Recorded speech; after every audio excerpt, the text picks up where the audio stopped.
Millions are on the verge of starvation, caught in East Africa's worst drought in 60 years. Tens of thousands of Somalis are so desperate to escape the famine blighting parts of the south that they've gone on the road in search of food and shelter.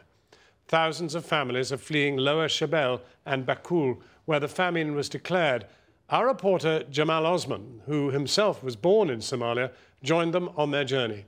He began in the area around Doble, crossing the border into Liboy, Kenya, following one of the thousands of Somali families walking the long trek to the world's largest refugee camp at Dadaab. We are driving through southern Somalia, the heart of the drought-affected area.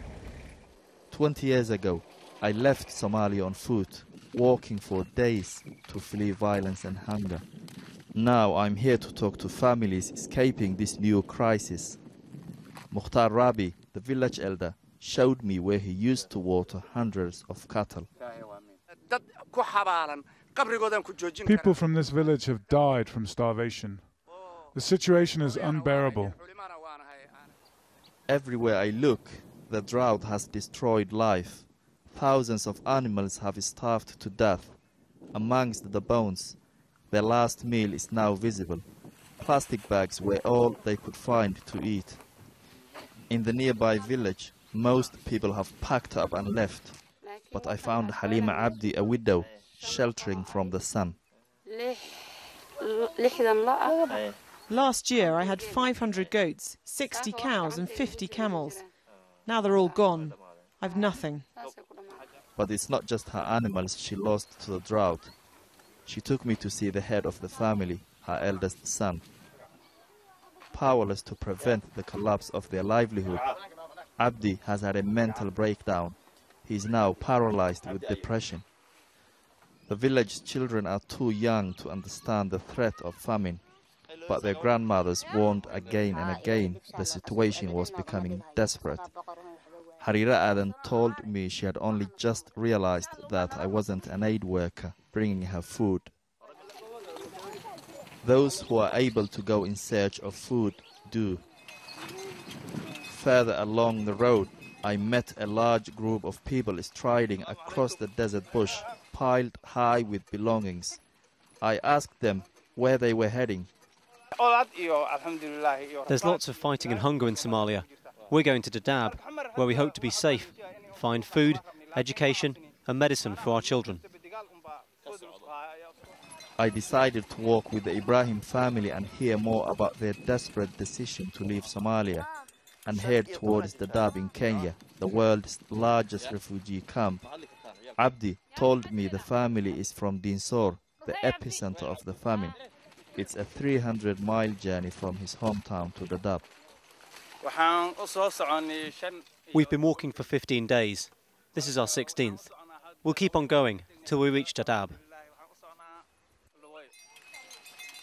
After 10 hours of walking, the Ibrahim family sets up camp in the open. They prepare to cook small amounts of food donated along the route. It's time to rest for tomorrow's long walk. We're on the road again.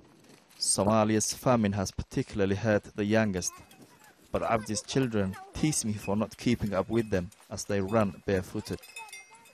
Fatuma gets a thorn in her foot, but they don't stop for long. As they approach Kenya's border town, everyone is in need of fresh water supplies. It is day 17 for them, and day 2 for me.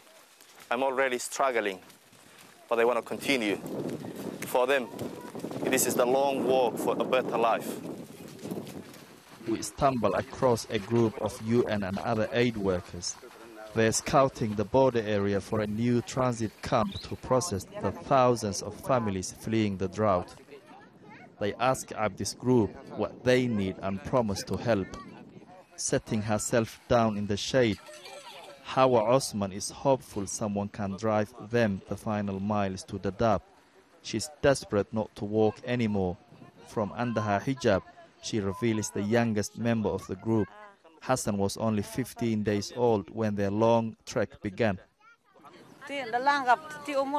We were hoping they would help us with transport to Dadaab, but they haven't. 5 hours later, Abdi decides the wait for help will be too long. After walking for more than 2 weeks, they are clearly exhausted. And the final destination, Dadaab, is only 50 miles away from here. But the road ahead is dangerous. There are bandits who regularly attack and loot the refugees. I wish them a safe and speedy journey. I heard the following day everyone made it safely to the camp. Abdi and his family are just the latest of generations of Somalis driven out of their homeland by famine and war. Jamal Osman, Channel 4 News, Somalia.